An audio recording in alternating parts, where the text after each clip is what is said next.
محمد عاقب کی بے حساب مغفرت فرمائے، آمین آمین اللہ تعالیٰ انہیں کروٹ کروٹ جنت کی بہاریں عطا فرمائے۔ آمین۔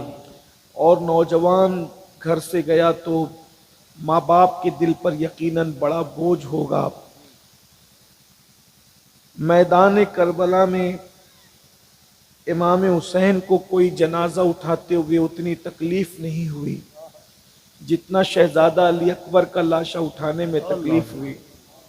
جوان بیٹے کا لاشا اٹھانا کسی باپ سے پوچھو، اللہ سے دعا کی جاتی ہے کہ اللہ یامین بھائی اور ان کے سب گھر والوں کو صبر جمیل عطا کرے، ان کی اہلیہ کو صبر جمیل عطا کرے، اور اللہ کسی باپ کو وہ دن نہ دکھائے کہ وہ نوجوان بیٹے کا جنازہ اٹھائے۔ اللہ پاک ہم سب کو اپنے بیٹوں کے کندھوں پر لے جائے اور اللہ ہماری اولاد کا غم ہمیں کبھی نہ دکھائے۔ یہ محفل عصر تک چلنی ہے اور صلاۃ السلام اور دعا کے ساتھ یہ عصر سے پہلے اذان عصر سے پہلے ختم ہو جانی چاہیے۔ اس لیے بہت جلدی سے اور بغیر کسی تمہید کے کچھ گفتگو معروضات آپ کی خدمت میں پیش کرنا ہے۔ اس مناسبت سے میں نے قرآن مقدس کی آیہ کریمہ تلاوت کی ہے جس میں اللہ تبارک و تعالیٰ نے موت کا ذکر کیا ہے۔ موت کو لوگ برا سمجھتے ہیں لیکن موت بری نہیں ہے، موت مومن کے لیے تحفہ ہے۔ اللہ کے رسول صلی اللہ علیہ وآلہ وسلم فرماتے ہیں موت محب کو اس کے محبوب سے ملا دیتی ہے۔ موت اگر نہ ہوتی تو دنیا میں محبت نہ ہوتی، موت کی وجہ سے دنیا میں محبت زندہ ہے۔ ذرا تصور کیجئے اگر پردادا بھی موجود ہوتے، لکڑ دادا بھی موجود ہوتے، پکڑ دادا بھی موجود ہوتے اور ایک اس گھر میں سب کو رہنا ہوتا تو کیا یہ گھر اور مکان ہمارے لیے کافی ہوتا؟ آمدنی کافی ہوتی؟ تو موت کی وجہ سے اللہ نے دلوں کے اندر محبت پیدا کیا ہے۔ ایک بوڑھے باپ سے بندہ اس لیے محبت کرتا ہے، چلو یار خدمت کر لو، کتنے دن تک رہیں گے، ابھی دنیا سے چلے جائیں گے۔ تو جیسے جیسے دنیا سے جانے کا تصور دل کے اندر بڑھتا چلا جاتا ہے، ماں باپ کی محبت انسان کے دل کے اندر زیادہ ہوتی چلی جاتی ہے۔ تو یہ جو موت ہے وہ محبت پیدا کرتی ہے، اور پھر اس کے بعد یہ موت کا حال یہ ہے، اللہ کے رسول صلی اللہ علیہ وآلہ وسلم ارشاد فرماتے ہیں کہ مومن کے لیے موت کے وقت جو تکلیف ہوتی ہے وہ اس کے گناہوں کا کفارہ ہو جاتی ہے، اور مرتے وقت انسان کو جتنی تکلیف ہوتی ہے وہ تکلیف سے انسان گناہوں سے ایسے پاک ہو کر دنیا سے جاتا ہے جیسے ماں کے پیٹ سے پیدا ہوتے وقت وہ گناہوں سے پاک تھا۔ اس لیے موت بڑی خوبصورت چیز ہے، مگر یاد رکھنا موت خوبصورت تو ہے مگر ہر خوبصورت کے ساتھ ساتھ کوئی نہ کوئی مصیبت ضرور ہے۔ مثال کے طور پر گلاب کا پھول خوبصورت ہے تو اس کی ڈنٹل کے اندر کانٹے موجود ہے، شمع خوبصورت ہے تو اس کے ساتھ دھواں موجود ہے۔ اسی طریقے سے آپ دیکھتے چلے جائیں، دولت جہاں ہے اس کے ساتھ تکبر کی نحوست موجود ہے، اسی طریقے سے خوبصورتی جہاں ہے اس کے ساتھ غرور کی نحوست موجود ہے۔ تو ہر خوبصورتی کے ساتھ کوئی نہ کوئی تکلیف اس کے ساتھ لپٹی ہوئی ہے۔ اللہ اکبر، جو لوگ مر گئے یعنی جو ایمان پر دنیا سے چلے گئے وہ کامیاب ہو گئے۔ اب ہمیں اس گھاٹی کو طے کرنا ہے۔ لوگ سمجھتے کیا ہے موت کو؟ آئیے میں احادیث کی روشنی میں موت کا ذکر کروں۔ سب سے پہلے میں اپنے جوانوں کی توجہ چاہتا ہوں اور آپ سب کی توجہ چاہتا ہوں۔ یہ جو تصور کر کے انسان بیٹھا ہے کہ بڑھاپے ہی میں موت آئے گی، یاد رکھنا عاقب کی موت نے کیا ہمیں درس نہیں دیا کہ جوانی میں بھی موت آ سکتی ہے؟ اللہ اکبر، آنے میں ترتیب ہے، جانے میں ترتیب نہیں ہے۔ آنے میں پہلے دادا آتے ہیں، پھر جو ہے وہ ابا آتے ہیں، پھر اس کے بعد پوتا آتا ہے، اس کے بعد پر پوتا آتا ہے۔ آنے میں ہمیشہ ترتیب ہے، دادا سے پہلے ابا کبھی نہیں آ سکتے، ابا سے پہلے کبھی بیٹا نہیں آ سکتا، لیکن آنے میں تو قدرت کے یہاں ترتیب ہے مگر جانے میں ترتیب نہیں ہے۔ دادا سے پہلے پوتا بھی جا سکتا ہے، باپ سے پہلے بیٹا بھی جا سکتا ہے۔ جوانی کے نشے میں عیاشیوں کے اڈوں کو آباد کرنے والوں، یاد رکھو ہر وقت موت کی تیاری کرتے رہو۔ موت کبھی بھی آ سکتی ہے، موت جوانی میں بھی آ سکتی ہے بڑھاپے کے دھوکے میں کبھی گانوں کی دہلیز پر ایمان کا سودا مت کرنا، کبھی گناہوں کی دہلیز پر عقیدے کا سودا مت کرنا۔ اللہ اکبر، یہ موت کیا ہے؟ کس گھاٹی سے ہمیں گزرنا ہے؟ لوگ کہے لگا رہے ہیں، لوگ ہنس رہے ہیں، لوگ ہنسی مذاق میں مبتلا ہیں، لوگ فلمیں دیکھ رہے ہیں، لوگ پکچر دیکھ رہے ہیں، لوگ گیم کھیل رہے ہیں، لوگ نشے کے اندر ڈوبے ہوئے ہیں۔ نماز پڑھنے کا وقت نہیں ہے، عبادت کا وقت نہیں ہے۔ سن لو، موت سے کوئی نہیں بچ سکتا۔ اللہ قرآن میں ارشاد فرماتا ہے اینما تکونوا یدرککم الموت ولو کنتم فی بروج مشیدہ، اگر تم مضبوط قلعوں میں جا کر کے چھپ جاؤ گے تو بھی تمہیں وہاں موت آ کر کے رہے گی۔ موت کا وقت آ جاتا ہے، اس کے بعد کوئی تدبیر کام نہیں آتی، بڑے سے بڑا ہاسپٹل نہیں بچا سکتا، ڈاکٹروں کی ٹیم نہیں بچا سکتی۔ اللہ اکبر، مگر میرے بھائیوں، ہم سب کو اس گھاٹی سے گزرنا ہے۔ موت کسے کہتے ہیں؟ موت کیسے آتی ہے؟ اب اس کا تھوڑا سا ذکر سن لیجئے۔ اللہ اکبر، کس طرح سے موت آتی ہے؟ مرنے والا سکون سے بستر پہ پڑا رہتا ہے، دھوکہ مت کھانا، یہ مرنے والا بستر پہ جو پڑا رہتا ہے تکلیف کے باوجود، ایک انسان کو چونٹی کاٹتی ہے تو وہ بے چین ہو جاتا ہے، مچھر کاٹتا ہے تو بے چین ہو جاتا ہے۔ موت کے وقت کتنی تکلیف ہوتی ہے، مگر انسان سکون سے کیوں پڑا رہتا ہے؟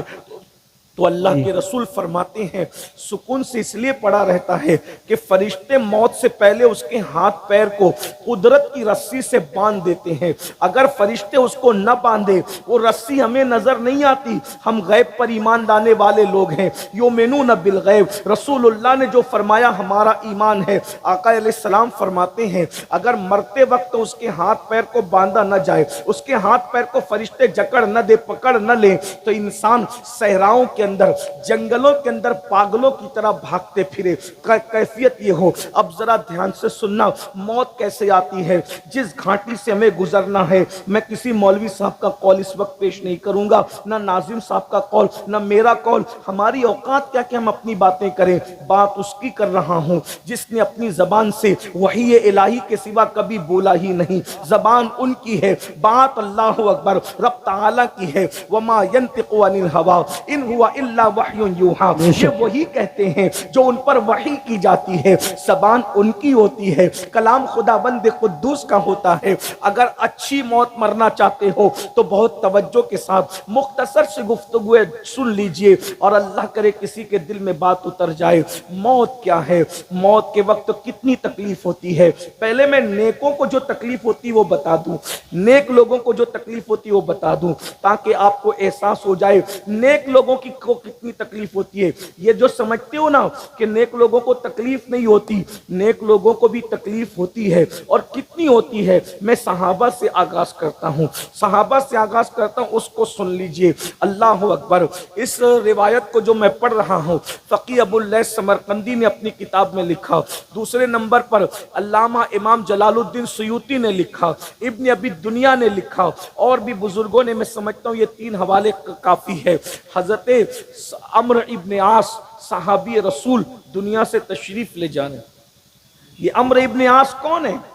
یہ وہ صحابی ہیں جن کے بارے میں کہا گیا کہ صحابہ میں اللہ نے جن صحابہ کو سیاسی شعور بہت بڑے پیمانے پر عطا کیا تھا، ان میں ایک ہستی سیدنا عمرو ابن عاص رضی اللہ تعالیٰ عنہ کی ہے۔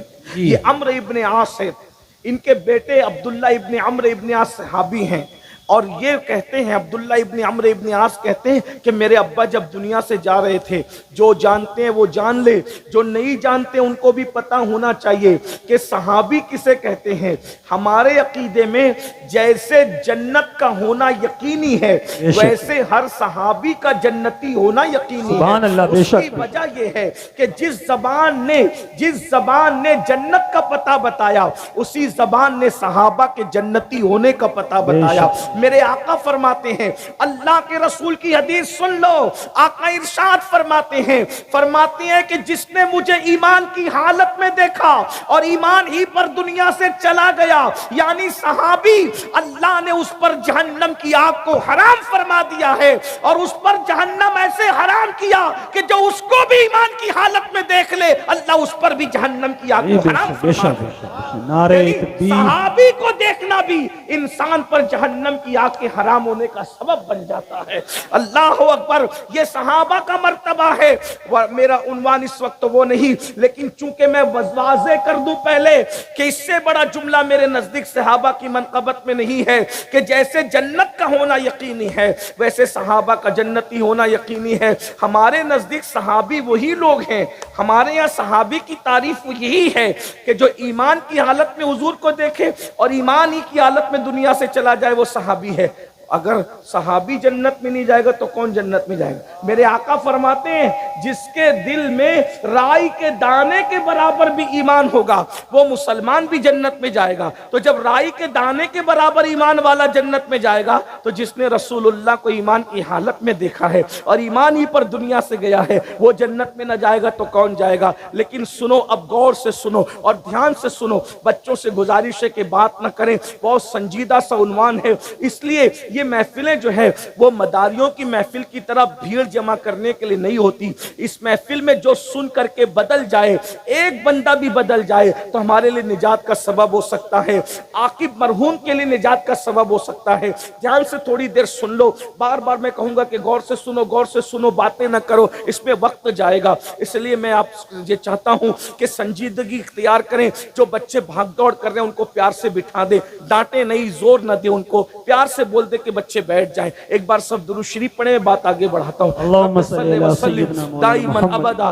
علی حبیبک خیر الخلق کلہم، اللہم صلی علی سیدنا و مولانا محمد معدن الجود والکرم وآلہ الکرام وابنہ الکریم و امتہ الکریم یا اکرم الاکرمین وبارک وسلم صلاۃ و سلام علیک یا رسول اللہ صلی اللہ علیہ وآلہ وسلم۔ اب آپ نے صحابہ کی شان سن لی، اور وہ بھی صحابہ وہ جو رسول اللہ کے ساتھ جنگوں میں جاتے تھے، تو قرآن نے ان کے گھوڑوں کی شان یوں بیان فرمائی، وَالْعَادِيَاتِ دَبْحًا فَالْمُورِيَاتِ قَدْحًا۔ اللہ اکبر، اللہ پاک ارشاد فرماتا ہے کہ صحابہ کرام وہ ہیں جن کے گھوڑوں کی ٹاپوں سے جو دھول لگتی ہے ہم اس دھول کی قسم بھی قرآن میں یاد کرتے ہیں۔ ذرا غور تو فرمائے، جس کے گھوڑوں کی ٹاپوں کی دھول کو قرآن یاد کرے قسم کے حوالے سے، ان کے گھوڑوں کی شان کیا ہوگی؟ جن گھوڑوں کی شان یہ ہے تو گھوڑوں پہ بیٹھنے والے اصحاب کی شان کیا ہوگی؟ یہ بات یاد رکھنا۔ اب دھیان سے سنیے، حضرت عمرو ابن عاص صحابی رسول ہیں، ان کو جب موت آ رہی تھی، وہ دنیا سے تشریف لے جا رہے تھے، ان کے صاحبزادے عبداللہ ابن عمرو ابن عاص ان کے سرہانے بیٹھے تھے اور کہتے ہیں بابا آپ اکثر کہا کرتے تھے کہ اگر کوئی عقل مند شخص دنیا سے جائے گا تو اور اس کی عقل سلامت رہے گی تو میں اس سے پوچھوں گا، میں اس سے سوال کروں گا کہ بتاؤ موت کیسی ہے، موت کے بارے میں پوچھوں گا تاکہ موت کی حقیقت پتہ چلے، کیونکہ موت بتانے کی چیز تو ہے نہیں، لیکن کوئی جب دنیا سے جا رہا ہوگا تو میں اس سے موت کے بارے میں پوچھوں گا۔ تو یہ حضرت عبداللہ کہتے ہیں ابو آپ تو عقل مند بھی ہیں میری نظر میں، آپ سے بڑا عقل مند میں آپ کو کس وقت کس کو کہوں، آپ بہت عقل مند ہے، آپ کی عقل بھی سلامت ہے، آپ بتائیں گے اس وقت آپ دنیا سے جا رہے ہیں موت کیسی ہے؟ اب صحابی بیان کرتے ہیں بھائیو ولی کا ذکر نہیں، ولی جس کے قدموں کو بوسہ لیتے ہیں اسے صحابی کہتے ہیں۔ اب صحابی کی موت ذرا سنیے، صحابی رسول عمرو ابن عاص کہتے ہیں میرے بیٹے ہماری زندگی کے 3 دور تھے، 3 دور۔ صحابی رسول عمرو ابن عاص کہتے ہیں ہماری زندگی کے 3 دور تھے۔ پہلا دور وہ جب میں رسول اللہ کا جو ہے وہ دشمن تھا، حضور سے دشمنی کرتا تھا، حضور کے خلاف کھڑا تھا، ہر مہم میں حضور کے خلاف کھڑا رہتا تھا، اگر اس وقت موت آتی تو میں سمجھتا کہ سیدھا جہنم میں جاتا۔ پھر دوسرا دور آیا، ہم نے حضور پہ کلمہ پڑھا، حضور سے عشق کیا، حضور سے پیار کیا، حضور ہی کے ظاہری دور میں اگر موت آ جاتی، حضور میرا جنازہ پڑھا دیتے، سپرد خاک کر دیتے تو ہم سیدھا جنت میں چلے جاتے۔ لیکن بعد میں حضور دنیا سے تشریف لے گئے اور پھر بہت سے معاملات ہوئے۔ میرے بیٹے آج میں سوچ رہا ہوں کہ دنیا سے جانے کے بعد پتہ نہیں میں جنت کی طرف جاؤں گا یا جہنم کے اندر ڈال دیا جاؤں گا، میرے اعمال پہ میری پکڑ ہوگی یا میری نجات ہوگی۔ ذرا غور کریں، جن کو جنت کی بشارتیں قرآن دے رہا ہے، رضی اللہ عنہم ورضوا عنہ کا پروانہ قرآن عطا کر رہا ہے، وہ اس طریقے سے موت کے وقت بات کرتے ہیں اور کہتے بیٹا جہاں تک موت کی سختی کا معاملہ ہے، اللہ اکبر، جس طریقے سے کسی کے سینے پر زمین اور آسمان کو سمیٹ کر رکھ دیا جائے تو وہ کتنا بوجھ محسوس کرے گا، اتنا بوجھ مرنے والا محسوس کرتا ہے۔ ذرا تصور کیجئے گا، ذرا احساس کیجئے گا، ہائے ہائے 50 کلو کی گونی اگر ہمارے کندھے پہ رکھ دیے جائیں صحت مندی کے وقت میں، تو ہماری تکلیف کا عالم کیا ہوتا ہے۔ اللہ کے بندو، جب موت کے وقت بیماری ہے، کمزوری ہے، نکاہت ہے، تکلیف ہے، اس وقت زمین آسمان جتنا بوجھ کسی انسان کے سینے پہ رکھ دیا جائے تو اس وقت وہ کیسے محسوس کرے گا۔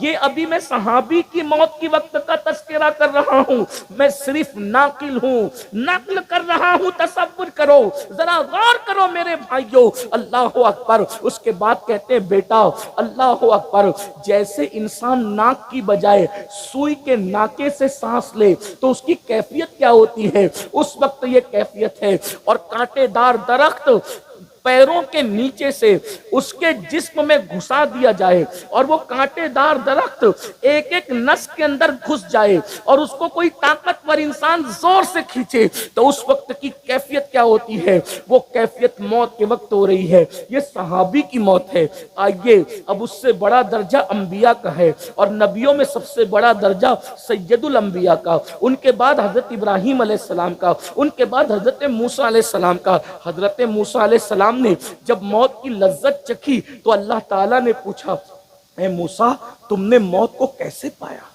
جب تم میرے پاس آئے موت کو کیسے پایا؟ حضرت موسیٰ کا جواب سنیے۔ حضرت موسیٰ علیہ السلام کہتے ہیں مولا، جیسے ایک زندہ چڑیا کو سیخ میں لگا کر کے بھوندا جائے، ایک زندہ، یہ حضرت موسیٰ اپنی موت کا تذکرہ خود کر رہے ہیں۔ ذرا غور کیجئے گا میرے بھائیوں، یہ ہم نے جو شاعری کی دنیا میں پوری زندگی کو وقف کر رکھا ہے نا، یہ حدیث کی دنیا میں حدیث پڑھ رہا ہوں، حدیث پیش کر رہا ہوں۔ ذرا تصور کرو، وہ کلیم اللہ جس کے بارے میں قرآن کہتا ہے من جانب الطور الایمن وقربناہ نجیا، اللہ اکبر، من جانب الطور الایمن وقربناہ نجیا۔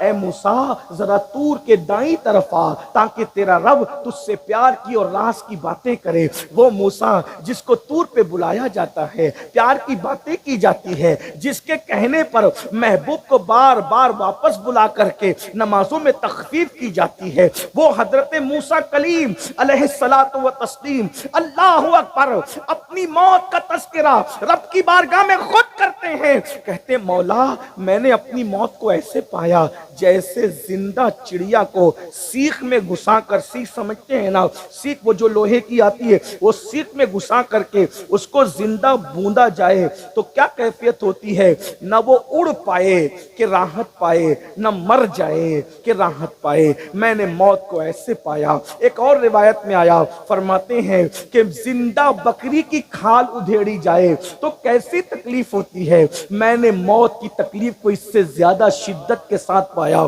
اب میں پوچھنا چاہتا ہوں، معصوموں کی تکلیف کا یہ عالم ہے، محفوظوں کی تکلیف کا یہ عالم ہے، تو ان لوگوں کو ڈر نہیں لگتا جو زنا کے اڈوں کو آباد کرتے ہیں؟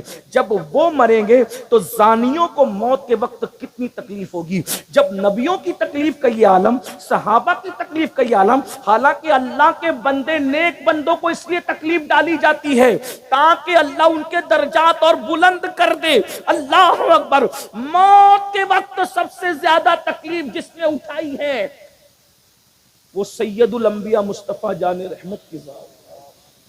وہ کیوں؟